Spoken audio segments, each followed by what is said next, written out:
अस्सलामु अलैकुम वरहमतुल्लाहि वबरकातुहू। अल्हम्दुलिल्लाह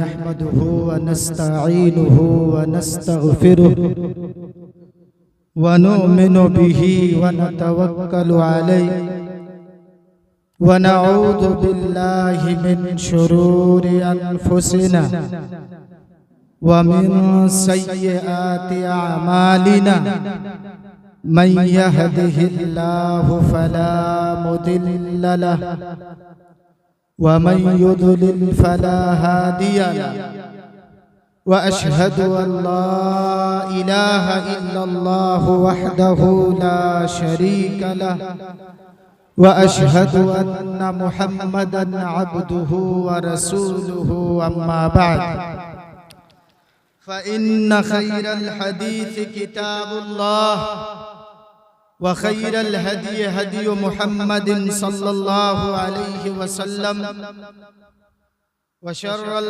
उमूरि मुहदसातुहा व कुल्ल मुहदसतिन बिदअह व कुल्ल बिदअतिन ज़लालह व कुल्ल ज़लालतिन फिन्नार। अऊज़ु बिल्लाहि मिनश शैतानिर रजीम। बिस्मिल्लाहिर रहमानिर रहीम। या अय्युहल्लज़ीना आमनुत्तक़ुल्लाह वल तंजुर नफ्सुम मा क़द्दमत लिग़द वत्तक़ुल्लाह इन्नल्लाहा ख़बीरुम बिमा तअमलून। रब्बिश्रह ली सदरी व यस्सिर ली अमरी वहलुल उक़दतम मिन लिसानी यफ़क़हू क़ौली रब्बि ज़िदनी इल्मा। सबसे पहले उस अल्लाह रब्बुल आलमीन की तारीफ व तौसीफ, किब्रियाई व बड़ाई, जिस अल्लाह रब्बुल आलमीन ने अचानक आज हम सबों को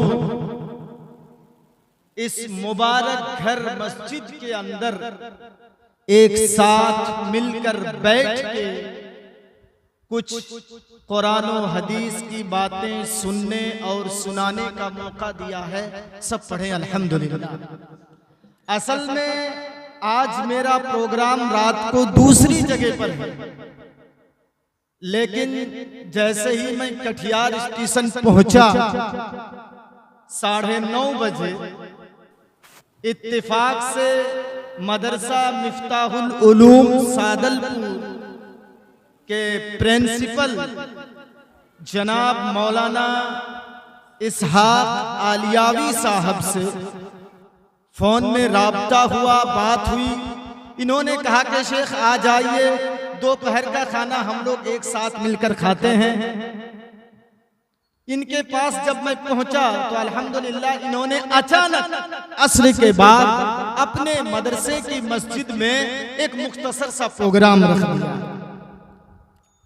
तो चलिए मैं अपनी बात को आगे ना बढ़ाते हुए, हमने शेख मोहतरम के एक आवाज पर लब्बैक कहते हुए हाजिरी दे दी और यहाँ से फौरन मुझे निकलना भी है, तो मैं अपनी बात को आगे नहीं बढ़ाता हूँ। चलिए कुरान करीम की जो आयत करीमा आपके सामने पढ़ी गई, तिलावत की गई, उसी को सामने रखते हुए हम अपनी बात को आगे बढ़ाते हैं। जिस तरीके से मैंने बहुत सोच समझ करके ये मौजूद रखा, जिस तरीके से आप लोगों के अंदर शौक है, जज्बा है कुरान सुनने का, हदीस सुनने का, अचानक 1-2 घंटे के अंदर आपने ये प्रोग्राम रख दिया, तो जिस तरीके से आपके अंदर ये शौक और जज्बा है, उसी तरीके से अमल भी होना चाहिए। यही सोच समझ करके मैंने इस टॉपिक को यहाँ पे रखा। अल्लाह रब्बुल आलमीन इरशाद फरमाता है, या अय्युहल्लज़ीना आमनुत्तक़ुल्लाह, ऐ ईमान वालों अल्लाह से डरो। ईमान वालों से कहा जा रहा है, गौर कीजिएगा पॉइंट, अल्लाह से डरो। दूसरा टुकड़ा, वल तंदुर नफ्सुम मा क़द्दमत लिग़द, और हर नफ्स हर इंसान ये सोचे कि कल के लिए, कल कयामत के दिन के लिए हमने क्या तैयारियां की। सिर्फ सुनने के शौकीन मत बनिए, हमने क्या तैयारियां की है कल के लिए। इन्हीं दो बातों को लेकर के मैं आगे बढ़ूंगा। अल्लाह का डर, और नंबर 2 कल के लिए, कल कयामत के लिए हमने और आपने क्या तैयारियां की हैं। तो चलिए, अल्लाह सबसे पहले कहता है या अय्युहल्लज़ीना आमनुत्तकुल्लाह, ऐ मोमिनो अल्लाह से डरो, ईमान वालों अल्लाह से डरो। दूसरी बात, अल्लाह रब्बुल आलमीन दूसरी जगह पर इरशाद फरमा रहा है फला तखाफूहुम वखाफून इन कुंतुम मुमिनीन, तुम उनसे मत डरो, मुझसे डरो, इन कुंतुम मोमिनीन, अगर तुम मोमिन हो। आयत करीमा से पता चलता है कि अल्लाह से डरना, अल्लाह से खौफ खाना, अल्लाह से डरना ये ईमानियात में से, ईमानियात में से। इसका मतलब पॉइंट देखिए, जो आदमी अल्लाह से जितना डरेगा उसका ईमान उतना ही मजबूत। नंबर 2, और जो आदमी अल्लाह से जितना कम डरेगा उसके दिल में उतना ही कम ईमान होगा। जितना कम डरेगा उतना ही कम ईमान होगा उसके। नंबर 2 पॉइंट, जो आदमी अल्लाह से जितना डरेगा वो गैरुल्लाह से उतना कम डरेगा, और जो आदमी अल्लाह से जितना कम डरेगा गैरुल्लाह से वो उतना ज्यादा। अल्लाह डर का मतलब क्या है? अल्लाह का नाम सुनकर हम थर थर थर थर थर थर कांपने लगे कि नहीं, अल्लाह ने डरने के लिए कहा, क्या यही डरना है? नहीं। देखिए, कुरान मजीद में डरने के लिए 3 अल्फाज इस्तेमाल हुए हैं। 3, एक है खौफ, नंबर 2 खशियत, और नंबर 3 है रहबत। फइय्या फरहबून कुरान में इस्तेमाल हुआ है, और खशियत भी इस्तेमाल हुआ है, और खौफ भी इस्तेमाल हुआ है। अव्वलन मैं आपको दिखाऊं कि खौफ की 2 किस्में हैं। एक है खौफ तबई और एक है खौफ मिनल्लाह। खौफ तबई और खौफ मिनल्लाह। खौफ तबई कहते हैं, मैं मिसाल से आपको समझा रहा हूं, अगर सबब मौजूद है तो डरना जायज है, डरना जायज है, मुबाह है। अगर सबब मौजूद है, और अगर सबब मौजूद नहीं है तो फिर वो शिर्क है। मिसाल के तौर पर हजरत मूसा अलैहिमुस्सलातो तस्लीम से एक आदमी का गलती से कत्ल हो गया, और फिरौनी दरबार अब आपस में बैठ करके ये मशवरा करने लगी कि मूसा अलैहिमुस्सलातो तस्लीम को क्या सजा दी जाए, कौन सी सजा दी जाए। तो सबों ने कहा कि मूसा को कत्ल कर दिया जाए। तो शहर के किनारे पर एक आदमी रहता था, वो दौड़ता हुआ आया और मूसा को ये खबर दिया कि ऐ मूसा, आपके कत्ल का फैसला हो चुका है, लिहाजा आप यहाँ से भाग जाएंगे। तो मूसा अलैहिस्सलातो तस्लीम वहां से भाग निकले, और डरते हुए भाग निकले। कुरान के अल्फाज हैं, डरते हुए मूसा अलैहिस्सलातो तस्लीम वहां से भाग निकले। तो देखिए, यहाँ सबब मौजूद। एक आदमी को कत्ल कर सकता है, एक आदमी को जान से मार डाल सकता है। इसीलिए मूसा अलैहिस्सलातो तस्लीम का यहाँ डरना ये खौफ तबई है, क्योंकि यहाँ सबब। नहीं समझे? और एक मिसाल देके समझा रहा हूं, उसके बाद मैं बात को आगे बढ़ाऊंगा। मूसा अलैहिस्सलातो तस्लीम से जब अल्लाह ने कहा, ऐ मूसा, हाथ में क्या है, मैं अभी आपको समझा रहा हूं क्योंकि ये दरसी टाइप का प्रोग्राम है। हाँ, तो मूसा अलैहिस्सलाम ने कहा कि अल्लाह ने कहा कि ऐ मूसा, तेरे हाथ में क्या है? मूसा अलैहिस्सलाम ने कहा कि ये मेरे हाथ में आसा है, लाठी का, जमीन में जैसे ही मूसा अलैहिस्सलाम उसको जमीन में फेंक दिए, वो अजदहा बन गया, सांप बन गया। अब मूसा अलैहिस्सलाम वहां डरने लगे। जितने लोग और देखने वाले थे वो डर के मारे जब भागने लगे तो पीछे मुड़ करके नहीं देखते थे। मूसा अलैहिस्सलाम भी वहां डर गए। तो अल्लाह ने कहा है मूसा डरो नहीं, इन्नी ला यखाफ लदय्यल मुरसलून, अरे मेरे पास रसूल डरते कहां है, डरो नहीं, चलो। अब अल्लाह का हुक्म है, मूसा अलैहिस्सलाम डर रहे हैं लेकिन हुक्म अल्लाह का है। तो मूसा अलैहिस्सलाम जैसे सांप को पकड़े तो वो सांप लाठी बन गई। यहां भी सबब मौजूद है, यहां भी सबब मौजूद है कि सांप अगर काट ले तो इंसान मर जाएगा। सांप अगर काट ले तो इंसान को तकलीफ होगी, इंसान जान से हाथ धो बैठेगा, इंसान मर जाएगा। तो यहां भी डरना मुबाह है, अगर सबब पाया जाए तो डरना जायज है। यह है खौफे तबई और एक है खौफ मिनल्लाह, एक है खौफ मिनल्लाह। खौफ मिनल्लाह क्या है? इसमें डर और ताजीम है, अल मुक्तरिन बिल खौफ व ताजीम। इसमें दो चीजें, जैसे बाप बेटा से डर रहा है, बाप बेटा से डर रहा है तो मोहब्बत भी है बाप के साथ और बाप की ताजीम के लिए वो डर रहा है। बेटा सिगरेट पी रहा है, चुपके से अचानक बाप उधर से आ गया, बाप को देखकर कैसे छुपा रहा है। मोहब्बत भी है बाप के साथ और ताजीम भी है, इसीलिए बेटा बाप से डर रहा है।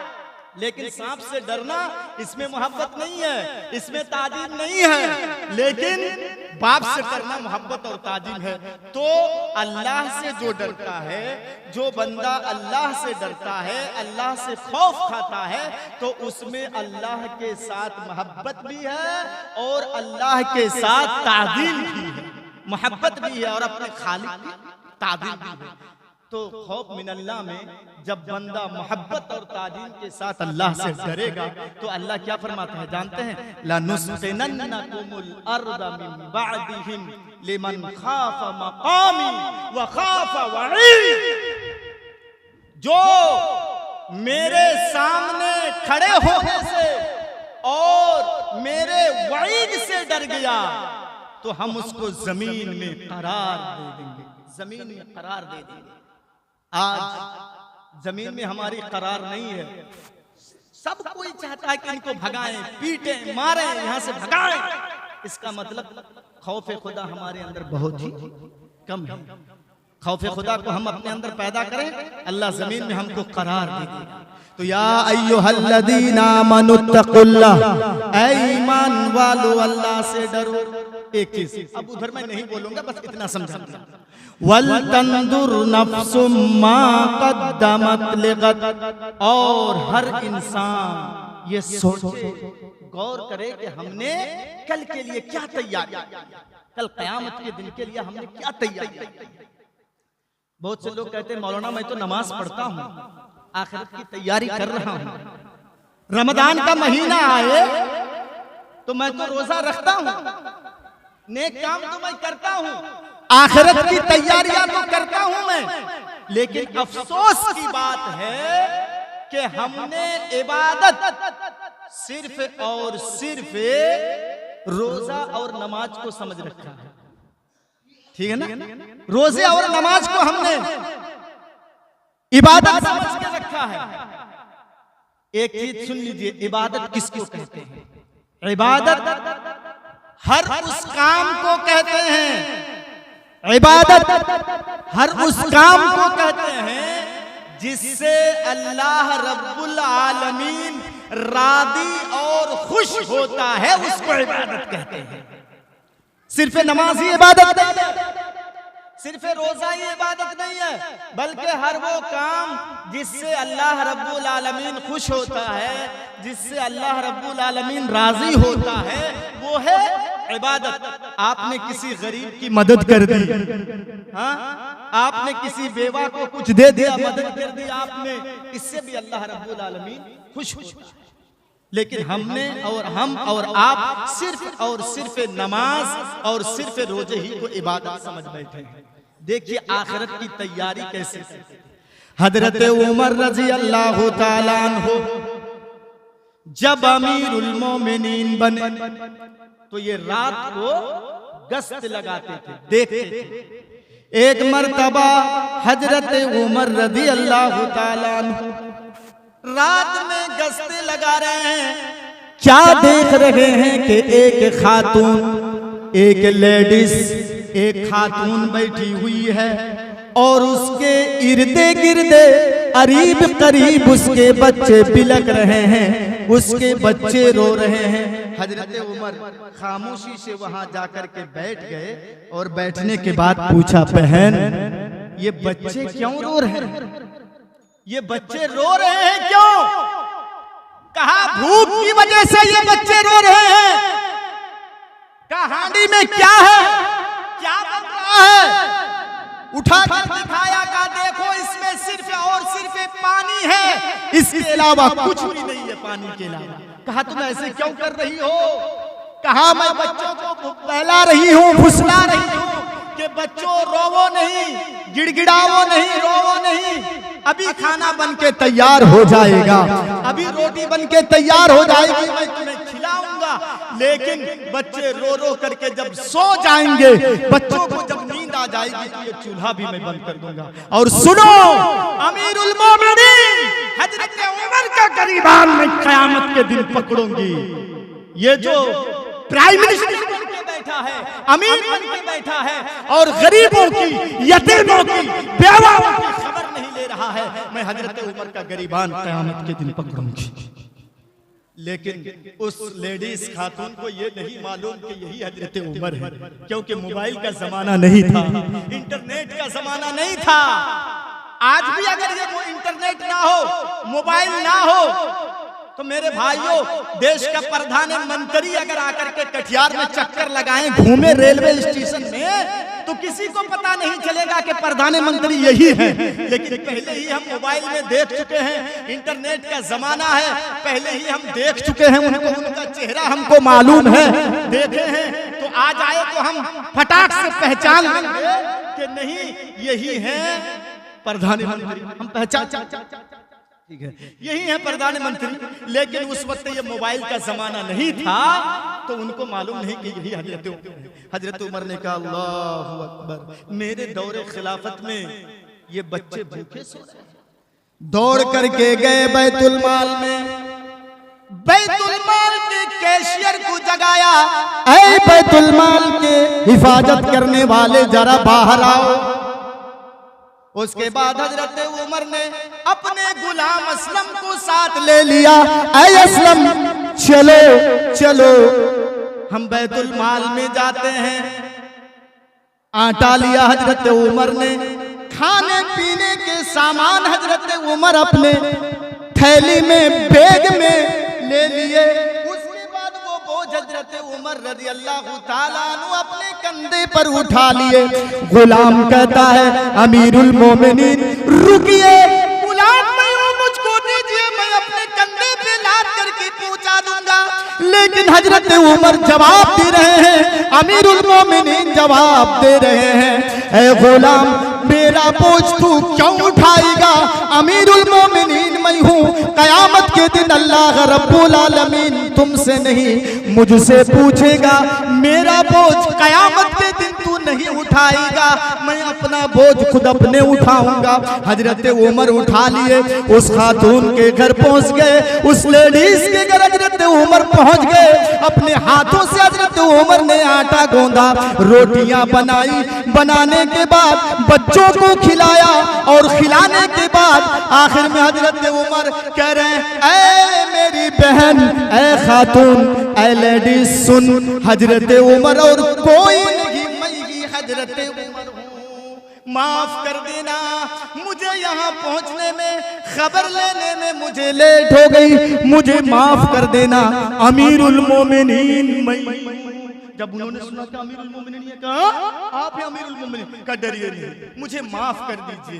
ये जिम्मेदारी मुझे बनती थी कि मैं आके खबर लूं कौन खा रहा है, किसको खाने को मिल नहीं रहा है, ये जिम्मेदारी मुझे थी, लेकिन मैंने अपने जिम्मेदारी को थोड़ा लेट से निभाया, मुझे माफ कर देना। ये देखिए आखिरत की तैयारियां, वल तंदुर नफ्सुम मा क़द्दमत लिगद, किसी भी तरीके से हो जाए नेकी का काम होना चाहिए। तो मेरे भाइयों, हमें और आपको याद रखना चाहिए। मुझे इशारा दे दिया गया है कि आपका टाइम खत्म है, तो इन्हीं चंद बातों से मैं अपनी बात को खत्म कर रहा हूँ। फिर मैं आखिर में यही दुआ करूंगा कि बारे इला हमारे अंदर खौफे खुदा कूट कूट करके भर दे मौलाए करीम, और आखिरत के दिन के लिए हम कुछ तैयारियां कर सके, इसकी तौफीक अता फरमा। ऐ अल्लाह, हम सब की खताओं को तू माफ कर दे। ऐ अल्लाह, दीन इस्लाम में हम नेकी के कामों में बढ़ चढ़ करके हिस्सा ले सके, तू इसकी तौफीक अता फरमा। आमीन व आखिरु दावाना अनिल हम्दुलिल्लाहि रब्बिल आलमीन। अस्सलामु अलैकुम व रहमतुल्लाहि व बरकातुहू।